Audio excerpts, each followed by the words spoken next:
کی تاریخ کے اندر بہت بڑے بڑے نام گزرے ہیں جنہوں نے اسلام کی بقا و سربلندی کے لیے، اسلام کے تحفظ کے لیے، اعلاء کلمت اللہ کے لیے اپنی جانیں قربان کی۔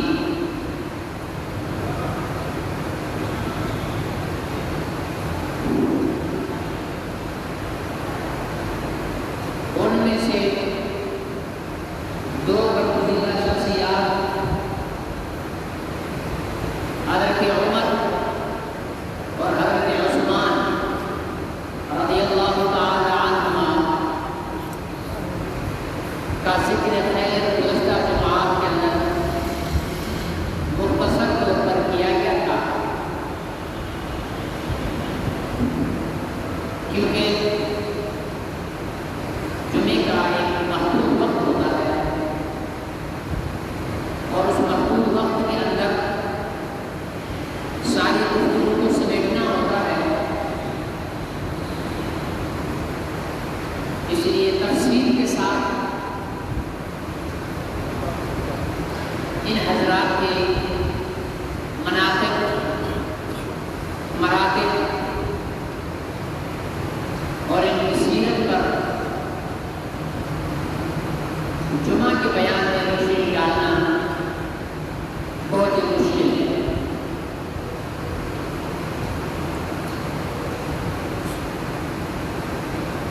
اسلام کی تاریخ کے اندر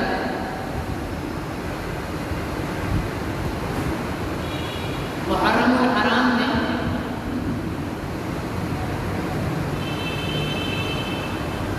دو معتبر اور بلند شخصیات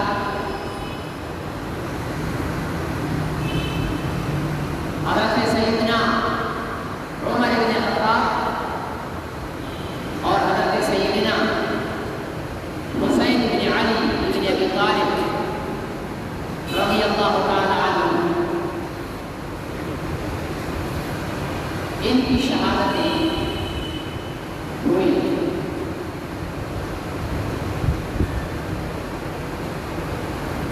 محرم الحرام صرف حضرت عمر اور حضرت حسین کی شہادت کی وجہ سے کوئی اسلامی تاریخ میں اہمیت نہیں رکھتا،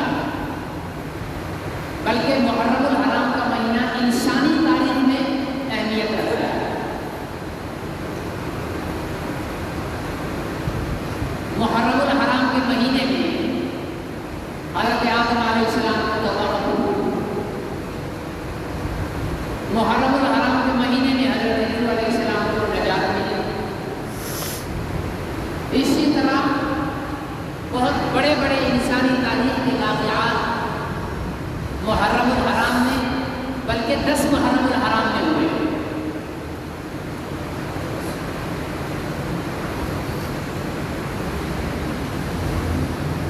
اس لیے ہمارے یہاں مروجہ طور پر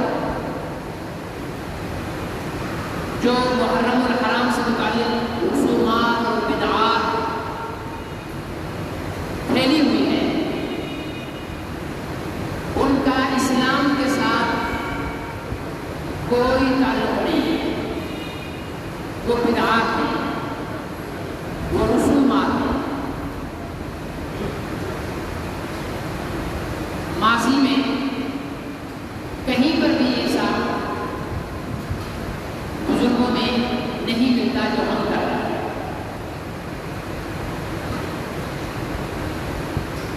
اہل سنت کو اپنی جگہ، حضرات اہل تشیع کے ہاں بھی ان کے بزرگوں کی کتابوں کے اندر بھی وہ چیزیں نہیں ملتی جو آج کل ہو رہی ہیں ان کے یہاں۔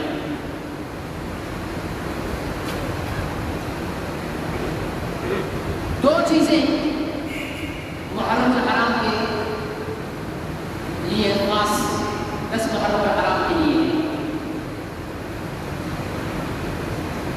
جو مسنون ہے۔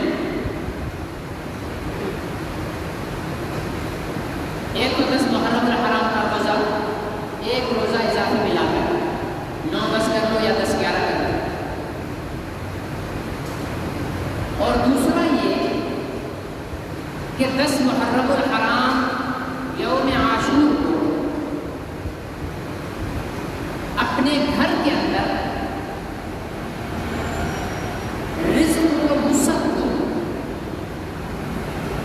اپنی فیملی میں اچھا کھانا فراوانی کے ساتھ میسر کرو. احادیث کی روشنی میں اللہ تعالیٰ اس شخص کے گھر پورا سال رزق میں کشادگی رکھتے ہیں جو 10 محرم الحرام کو رزق کے اندر کشادگی اور وافر مقدار میں گھر والوں کے لیے دیں. باہر والوں کے لیے نہیں، گھر کے لیے. ہم تو پتا کر باہر والوں کو بیٹھتے ہیں نا، گھر کے لیے اپنے گھر والوں کو اچھا کھلاؤ، کشادگی کے ساتھ کھلاؤ. ایک پلیٹ بریانی کی کھلاتے ہو تو 2 آج 3 4 کھلا دو. اور بھی چیزیں ان کے ساتھ لوازمات لا کر اتنا اچھا کھلاؤ کہ پورا سال اتنا اچھا نہ کھلایا. تو اللہ اس کی برکت سے سارا سال اس گھرانے کے اندر رزق میں کشادگی عطا فرماتا ہے. بس یہ 2 چیزیں،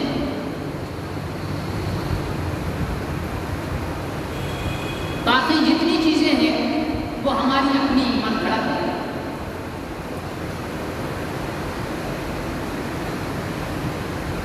اہل سنت کے ہاں تو ماتم کا تصور بھی نہیں، ہمارے ہاں ماتم نہیں ہے.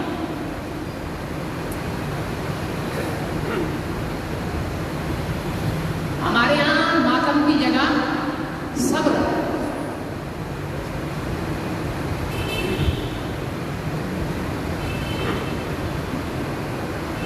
اور خوشی میں شکر.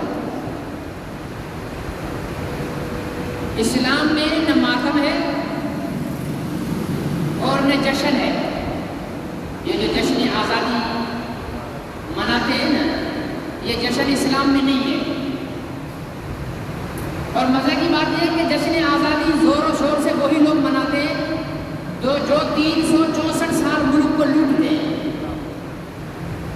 جنہوں نے ملک کا بیڑا غرق کیا ہوا ہے، جنہوں نے ملک کو برباد کر دیا ہے، جنہوں نے ملک کا دیوالیہ نکال دیا ہے، جن کے کسی بھی عمل سے نظر نہیں آتا کہ ان کو دل ملک سے محبت ہے، وہ لوگ جشن مناتے ہیں.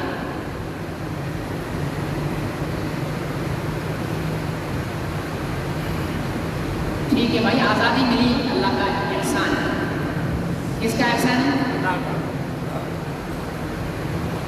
اصل احسان اللہ کا ہے. وہ ایک ترانہ بھی ہے نا، تو کہتے ہیں کہ قائد تیرا احسان تیرا احسان. قائد کا کیا احسان ہے؟ قائد کیا حیثیت رکھتا ہے اگر اللہ نے تو کیا دے؟ صحیح ہے غلط ہے؟ قائد اعظم ہو یا علامہ اقبال ہو یا لیاقت علی خان ہو یا کوئی مولوی ہو یا کوئی بھی ہو، اللہ تعالیٰ نہ چاہتے تو پاکستان معرض وجود میں آتا ہی نہیں. تو احسان کس کا؟ اللہ کا. تو احسان کا بدلہ کیا ہوتا ہے؟ شکر. کوئی بھی آپ پر احسان کرے تو کیا کہیں گے؟ شکریہ. یہ بولیں گے یا ڈیک لگا دیں گے اور ناچنے گانے لگ جائیں گے. ارے بھائی کیوں ناچ رہے یار، آپ نے یہ ہمارے لیے کام کیا ہے. سب بولیں گے پاگل ہو گیا، میں نے اس کے لیے پڑھائی کی اور یہ اتنا کام تھا. تو اللہ نے احسان کیا ہے تو اللہ کا شکر ادا کرو. اور اللہ کا شکر اللہ کی مرضی کے مطابق ہوگا. یہ نہیں کہ ہم ایک ملی نغمہ بنا لیں گے اللہ تیرا احسان ہے تیرا احسان ہے تیرا احسان ہے، اور ٹھمکے لگا لگا کر ناچنے لگ جائیں.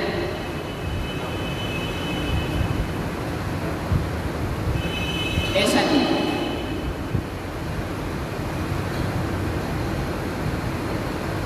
ہمارے یہاں تو ماشاءاللہ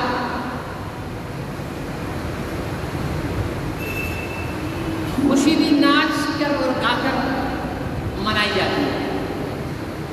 میوزک جو ہے میوزک، اسلام کے اندر موسیقی یہ حرام ہے، اور ہمارے یہاں رکھتے ہی میوزیکل شو ہیں، محفلیں موسیقی، اور ان میں گانے والوں کو بلا کر اور پاکستان کی خوشی مناتے ہیں۔ ان باتوں کو چھوڑ کر بھی اگر ہم دیکھیں تو پاکستان کی آزادی جن مقاصد کے لیے حاصل کی گئی تھی، کیا وہ مقاصد پورے ہو؟ اصل پاکستان کے قیام کا مقصد 1940 کی قرارداد مقاصد اٹھا کر دیکھو کیا لکھا تھا اس میں؟ اسلام اور قرآن و سنت کی کا نفاذ، قرآن و سنت کا نفاذ۔ ابھی یہ جو گھریلو تشدد کا بل پاس ہوا ہے، یہ قرآن و سنت کا نفاذ ہو رہا ہے، ٹھیک ہے نا جی؟ اور کتنے ایسے آئینی ترامیم ہیں جو شریعت کے بالکل مخالف ہیں، تو کس چیز کی خوشی منا رہا ہے؟ یہ تو ان لاکھوں شہداء کے خون کے ساتھ غداری ہے کہ سارا سال ملک لوٹ کر ایک دن جھنڈیاں لگا کر چراغاں کر کے جھنڈے سجا کر، مطلب ہمارے ہاں وطن سے محبت کا معیار کیا ہے؟ ناچو، موٹر سائیکل کا سائلنسر کھول کر آواز بڑھاؤ، ون ویلنگ کرو، 4-5 کنجریاں جمع کر کے میوزیکل شور کرو، واہ بھائی واہ، اس نے تو وطن سے محبت کا حق ادا کر دیا۔ اور مولوی صاحب بیچارے اگر مسجد میں بیٹھ کر قرآن پاک کے 2-4 پاروں کی تلاوت کر لیں، 2-4 تسبیح شریف کی پڑھ لیں، ٹھیک ہے نا جی، اور 2-4 تسبیح سورہ اخلاص کی پڑھ لیں، اور پھر تمام شہدائے پاکستان کے لیے مغفرت کی دعا کریں، اور سجدے میں جا کر اللہ سے کہیں کہ یا اللہ آپ کا بہت شکریہ کہ آپ نے ہمیں وطن دیا، اور یا اللہ ہمیں توفیق دے کہ ہم اس وطن میں اسلام کو نافذ کر سکیں۔ جس نے ایسا کیا بولے کہ یہ تو ملک کا غدار ہے، اس نے تو جھنڈا بھی نہیں لگایا، اس نے تو جھنڈیاں بھی نہیں لگائی، اس نے تو چراغاں بھی نہیں کیا، اس کو تو خوشی تب ہوگی جب پاکستان کی دھرتی پر قرآن اور سنت کا نظام لاگو ہوگا۔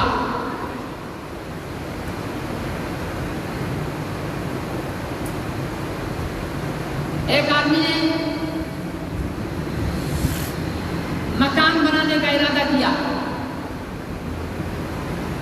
بڑی کوشش کے بعد، محنت کے بعد، جدوجہد کے بعد، بہت قربانیاں دینے کے بعد ایک پلاٹ ہاتھ کر لیا۔ اب پلاٹ مل گیا، اب اس پہ ناچ رہا ہے، بھائی میں نے پلاٹ لے لیا، بھائی میں نے پلاٹ لے لیا، 50 سال ہو گئے پلاٹ پہ ناچ رہا ہے۔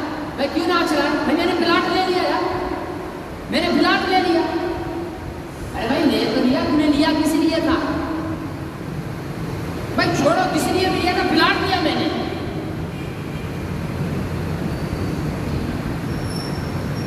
مکان نہیں بنایا ابھی تک، ناچ رہا ہے، تو اس کا ناچنا اور خوشی کرنا بنتا ہے؟ نہیں بنتا۔ ہم نے زمین کا خطہ تو حاصل کر لیا، اس خطے پر قرآن و سنت کے قوانین کی عمارت قائم ابھی تک نہیں کی ہے، اس لیے ہمارا ناچنا اللہ سے مدد طلب کرنا بنتا ہے کہ اللہ دھرتی ہمیں آزاد کرا کے دی ہے، تو آزاد بھی کیسی ہے؟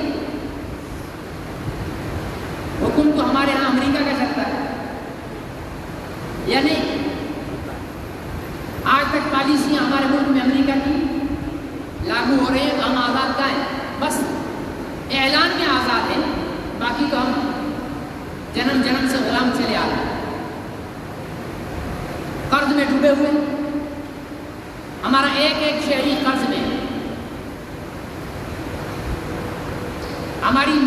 پالیسیاں اپنی نہیں ہیں،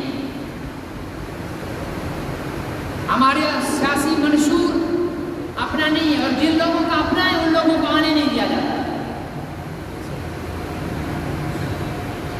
70 سال ہو گئے، 74 سال، 75 سال، 75واں شروع ہو گیا، ٹھیک ہے نا؟ ان 70-75 سالوں میں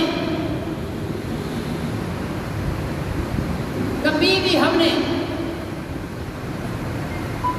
دین نافذ کرنے کی اہلیت رکھنے والے لوگوں کے حوالے ملک کیا ہی نہیں ہے۔ دین نافذ کرے گا کون؟ جس نے میڈیکل میں MBBS کیا ہوا ہوگا، جس نے انجینئرنگ کی ڈگری لی ہوئی ہوگی، جس نے لا پاس کر رکھا ہوگا، جس نے سیاست کی تعلیم حاصل کر رکھی ہوگی۔ دین وہ نافذ کریں گے جنہوں نے دین پڑھا ہوگا، جنہوں نے دین پڑھا ہوگا، اور دین پڑھا ہے علماء کرام نے، اور ہم نے علماء کرام کو کبھی کرسی کے قریب،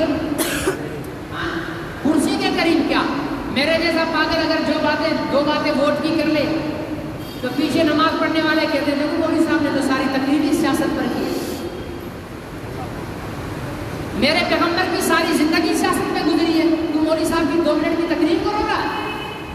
دنیا کے سب سے بڑے سیاستدان ہیں ہی محمد رسول اللہ صلی اللہ علیہ وسلم، ان کی سیاست کا اندازہ تو لگاؤ کہ مکہ سے مدینہ ہجرت کر کے گئے اور سیاسی طور پر اتنے مضبوط ہوئے کہ 8 سال کے اندر اندر واپس اسی مکے کو فتح بھی کر دیا، اس مکے کو اپنے حکومت کا حصہ بنا دیا۔ تو دنیا کے سب سے بڑے سیاستدان حضرت محمد رسول اللہ صلی اللہ علیہ وسلم، اور نبی پاک صلی اللہ علیہ وسلم نے فرمایا ہے کہ العلماء ورثۃ الانبیاء، علماء نبیوں کے وارث ہیں۔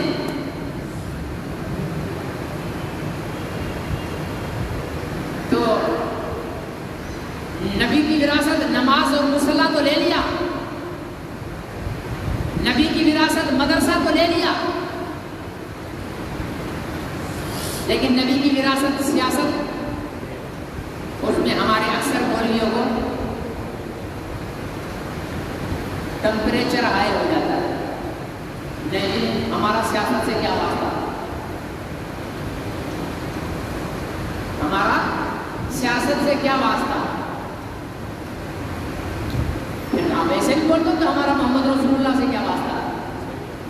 سب سے بڑے سیاست، اسلامی سیاست کی بنیاد ہی حضرت محمد رسول اللہ صلی اللہ علیہ وسلم نے رکھی ہے۔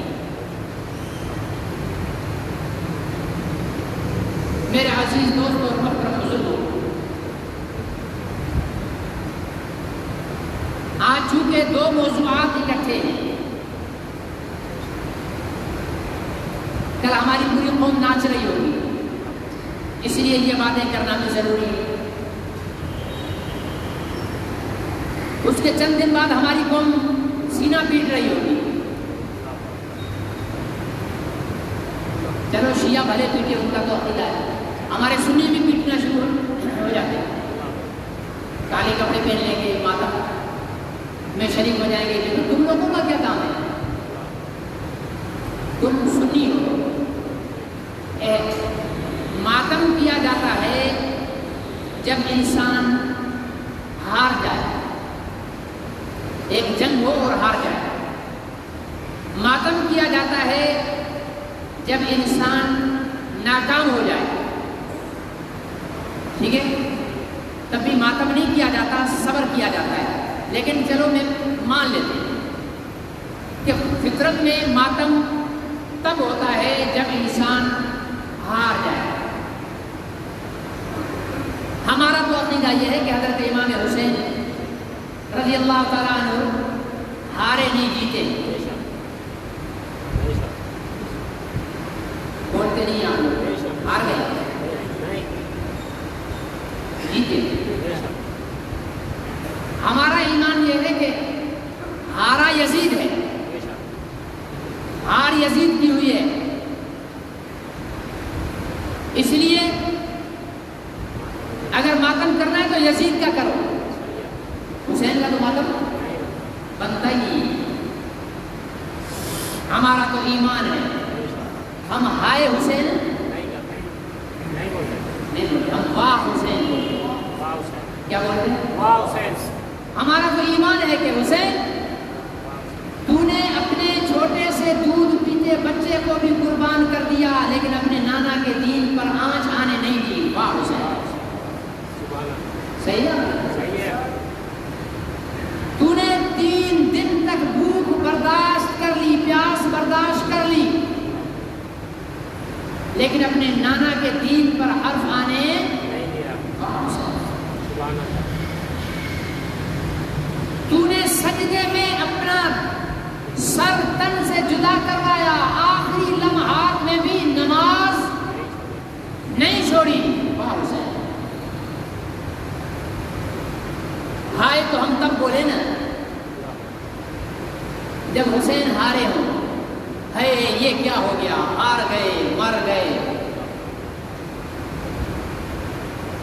حسین مر گئے؟ جن کا ایمان زندہ کا ہے وہ بولے حسین مر گئے. حسین زندہ ہے، حسین زندہ ہے. ماتم تو مرنے والے پر ہوتا ہے. یہ تو علامہ اقبال نے بھی شعر میں کہہ دیا ہے، ماتم تو مرنے والے.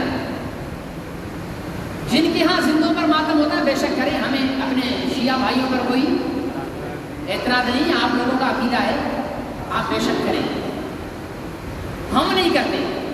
میں اپنی بات کر رہا ہوں، اہل سنت کی بات کر رہا ہوں، کیونکہ ہمارے نظر میں حسین زندہ ہے. اور زندہ کا ماتم آپ بولے مولوی صاحب کیسے زندہ ہے؟ دلیل دو. تو 3 جمعوں سے جو میں آیت خطبے میں پڑھ رہا ہوں وہ اس کی دلیل ہے. وَلَا تَحْسَبَنَّ الَّذِينَ قُتِلُوا فِي سَبِيلِ اللَّهِ أَمْوَاتًا. جو اللہ کے راستے میں قتل کیے گئے ہیں ان کو بولنا کہ یہ مر گئے ہیں، مردہ ہیں، بولنا تو دور کی بات ہے، سوچنا بھی نہیں کہ وہ مردہ ہے. ہمیں تو اللہ نے قرآن میں منع کر دیا ہے کہ حسین کے لیے سوچنا بھی مت کہ وہ مر گئے. ہمارا قرآن تو کہتا ہے حسین زندہ ہے. اس لیے میں ماتم، اور مجھے کوئی تانا بھی نہ دے کہ تجھے حسین کا غم نہیں، مجھے تو نہیں ہے. مجھے کیوں کرو گے؟ اپنے نانا سب کچھ مٹا کر بھی اپنے نانا کے دین کو بچایا.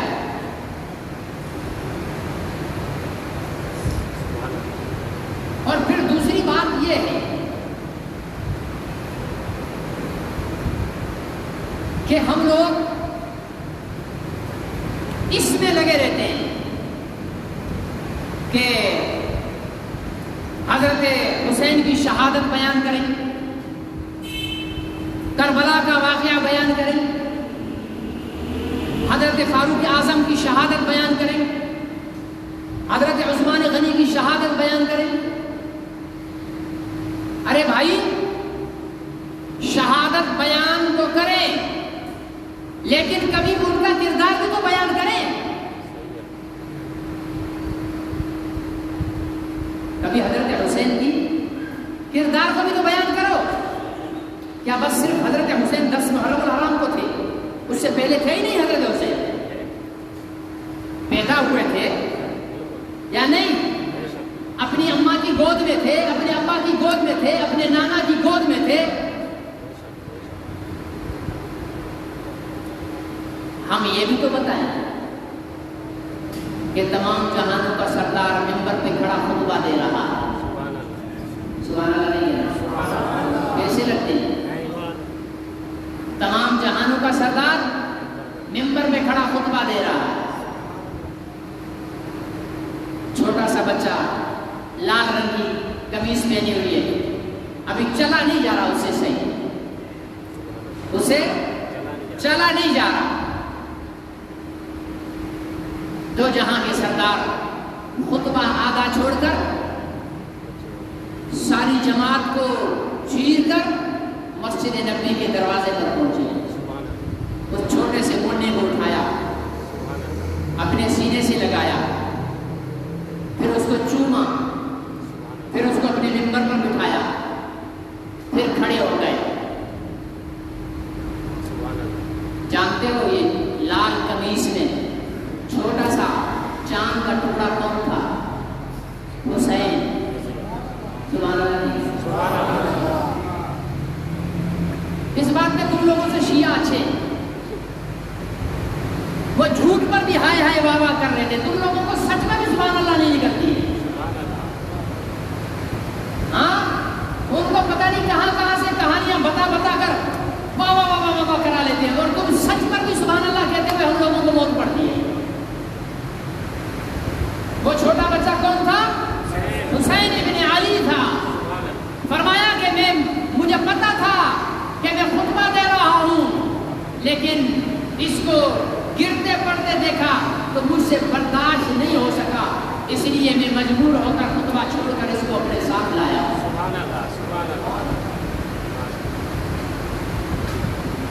حضرت امام حسن اور حسین کا مقام دیکھنا ہے تو دیکھو، آپ کو تاریخ کے آئینے میں دکھاتا ہوں. دو جہاں کا سردار نماز پڑھ رہا مسجد نبوی میں. دو چھوٹے چھوٹے سے بچے وہ اپنے نانا کے ساتھ کھیل رہے ہیں. اپنے نانا کے ساتھ کھیل رہے ہیں. کھیل کیا رہے ہیں؟ ایک دوسرے کو پکڑ رہے ہیں. پکڑ کیسے رہے؟ نانا سجدے میں ہے تو ایک اوپر جاتا ہے، دوسرا یہاں سے اس کو پکڑتا ہے تو وہ اوپر والا گھوم کر نانا کے نیچے سے ہو کر پھر وہ ادھر آ جاتا ہے. ایسے نانا کے اوپر نیچے چکر لگا رہے. کھیل کیسے رہے؟ نانا سجدے میں گئے، اوپر بیٹھ گئے، بیٹھے ہوئے. بلکہ ایک روایت میں آتا ہے کہ صحابہ اکرام نے ان کو ہٹانے کی کوشش کی تو پیغمبر علیہ السلام نے ہاتھ کا اشارہ کر کے منع کر دیا. کتنے خوش نصیب بچے تھے جو نبیوں کے سردار کے سجدے کو لمبا کر رہے ہیں. ہاں، جن کو نبی نے اپنا سجدہ لمبا کر دیا کہ میں اٹھوں گا تو میرا جگر کا ٹکڑا گر نہ جائے.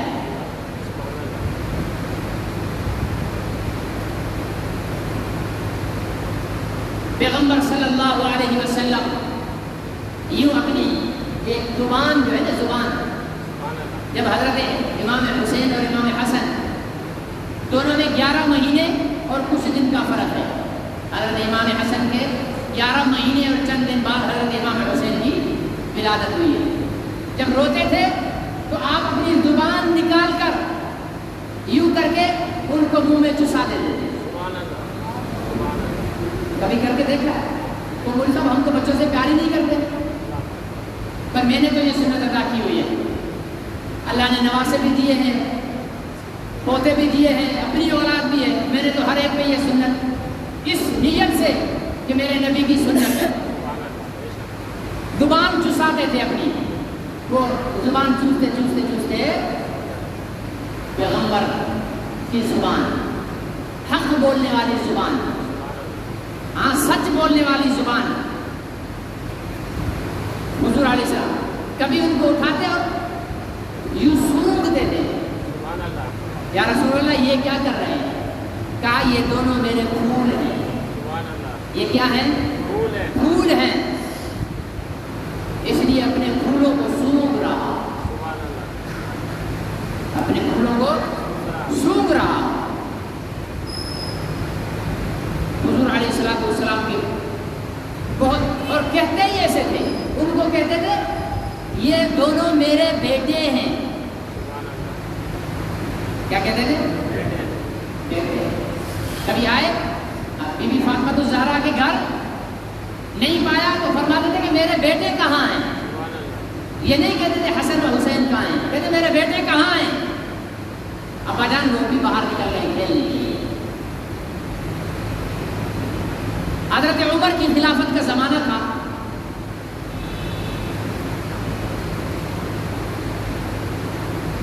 حضرت حسین کا بچپنا تھا. حضرت عمر کا صاحبزادہ اور حضرت حسین آپس میں مسجد نبوی کے دروازے کے باہر کھیل رہے تھے. جو ظالم الزام لگاتے ہیں نا کہ ابو بکر اور عمر حق کھا گئے علی کا یا بی بی فاطمہ کا، ان کے سوچنے کے لیے بھی حضرت عمر کھڑے ہوئے، خطبہ دیا تو حضرت حسین نے حضرت عمر کے بیٹے سے کہا یہ سامنے جو خطبہ دے رہا ہے نا یہ ہمارا غلام ہے. کیا بولا؟ سبحان اللہ مت کہنا. کہا یہ جو سامنے خطبہ دے رہا ہے نا یہ ہمارا غلام ہے. بیٹے کو غصہ لگا لیکن کچھ بولا نہیں. حضرت عمر جمعہ پڑھا کر جب گھر آئے تو بیٹے نے، حضرت عمر لیٹے ہوئے تھے، بیٹے نے کہا پاپا آج پتہ ہے کیا ہوا ہے؟ بھائی کیا ہوا؟ ابا جی آج حسین ابن علی نے نا مجھے یہ بات کہی ہے. آپ جب خطبہ دے رہے تھے تو حسین ابن علی نے کہا کہ یہ جو خطبہ دے رہا ہے یہ ہمارا غلام ہے. حضرت عمر فوراً اٹھ کر بیٹھ گئے. مگر پھر بتاؤ کیا بولا؟ ابا جی انہوں نے بولا کہ یہ ہمارا غلام ہے. فرمایا کیا بولا؟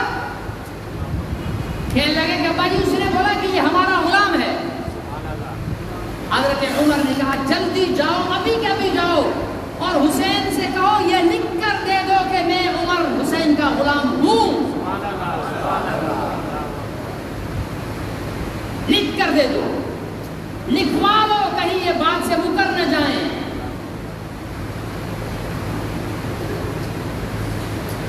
حق کھانے والے ایسا کرتے ہیں، ایسا نہیں کرتے حق کھانے والے. یہ حضرت حسین ہیں، جنت کے جوانوں کے سردار ہیں. جنت کے جوانوں کے سردار ہیں. بندے کو ویسے ہی جنت مل جائے تو بادشاہی ہے، اس دنیا سے تو بڑی بادشاہی ہوگی. ادنا سے ادنا جنتی جو ہے نا، ادنا سے ادنا جنتی، اس کو جو جنت ملے گی نا، یہ کرۂ ارض جو ہے، یہ پورا زمین کا گولا، اس گولے سے کئی سو بڑی گنا جنت ملے گی. ہم تو یہ چھوٹی چھوٹی حکومتوں پہ مر رہے ہیں نا کہ پاکستان کی حکومت اس کو ملے، اس کو ملے. ساری زندگی سیاستدانوں کو حکومت کے لیے مرتے دیکھا ہے. اعمال اچھے ہوں، ایمان پر خاتمہ ہو، اس سے بڑی حکومت ملے گی. لیکن اندازہ لگاؤ تو جو ان سارے جنتی جوانوں کا سردار ہوگا اس کا جنت میں کیا مقام ہوگا.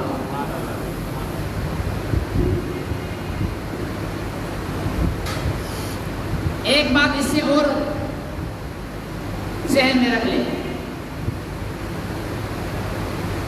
کہ اپنے بچوں کو مسجد میں لایا کرو. مسجد میں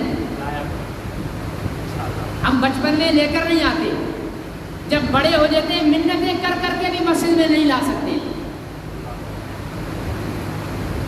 بس اتنا چھوٹا بھی نہ لے کر آؤ کہ پیشاب پخانہ کر دے. اتنا شعور ہو اس میں کہ وہ مسجد کی حرمت کو سمجھے کہ یہاں پیشاب پخانہ نہیں کرنا. لے کے آؤ. اس کے شور سے پریشان نہ ہو. اور صحابہ اکرام کی اولادیں بچپن میں مسجد میں آتی تھی. تبھی تو احادیث میں ہے کہ حضور علیہ السلام بعض اوقات پیچھے سے بچوں کے رونے کی وجہ سے نماز کو مختصر کر لیتے ہیں، نماز کو مختصر کر لیتے ہیں۔ اس کا مطلب بچے آتے ہیں اور آنے چاہیے۔ بچپن میں لاؤ گے تو بڑے ہو کر ابھی آئیں گے، لیکن بچپن میں نہیں لے کے آؤ گے تو بڑے ہو کر مسجد میں نہیں آئیں گے۔ تو میرے عزیز دوست اور محترم بزرگوں، آج میں یہ کر رہا تھا کہ صرف شہادت کو بیان کر دیں اور ان کے نقش قدم پر نہ چلیں۔ شیعہ کہے میں حسینی، سنی کہے میں حسینی، شیعہ کہے میں حیدری، سنی کہے میں حیدری، دونوں کے ہاتھ میں بندوق، وہ اس کو کہہ رہا ہے تو کافر، وہ اس کو کہہ رہا ہے تو کافر، وہ اس کو کہہ رہا ہے تو واجب القتل، وہ اس کو کہہ رہا ہے تو واجب القتل، وہ اس پہ گولی چلا رہا ہے، وہ اس پہ گولی چلا رہا ہے، لاش یہاں بھی گر رہی ہے، لاش وہاں بھی گر رہی ہے۔ کسی کے کہنے سے حسین اس کے نہیں ہو جاتے، یا کوئی یہ کہہ دے کہ میں حسینی ہوں، حسینی نہیں ہو جائے گا۔ حسینی ہونے کے لیے حسین کا کردار اپنانا پڑے گا۔ صحیح ہے؟ حسین کے کردار میں کیا تھا؟ نماز۔ ہمارے کردار میں حسین کے کردار میں کیا تھا؟ جہاد۔ جہاد سے تو ہماری ویسے ہی پاجامے ڈھیلے ہو جاتے ہیں۔ حسین کے کردار میں کیا تھا؟ ناحق کو قبول کرنا نہیں ہے۔ ہم تو ٹھپا ہی ناحق پہ لگاتے ہیں ووٹ والے دن۔ حسین کی جنگ ہی ظالم جابر حکمران کے خلاف تھی۔ ہم تو ظالموں اور جابروں کو ووٹ ڈال کر خود منتخب کرتے ہیں۔ ابھی سارے رو رہے ہیں اللہ بیڑا غرق کرے عمران کا، اللہ بیڑا غرق کرے عمران کا۔ عمران کا بیڑا بعد میں غرق ہوگا، جنہوں نے ووٹ دیا ان کا بیڑا پہلے غرق ہوگا، کیونکہ جس نے ووٹ دیا ہے وہ عمران خان یا کسی بھی سیاستدان، زرداری یا نواز شریف، ان کے ہر ناجائز کام میں وہ شریک ہے۔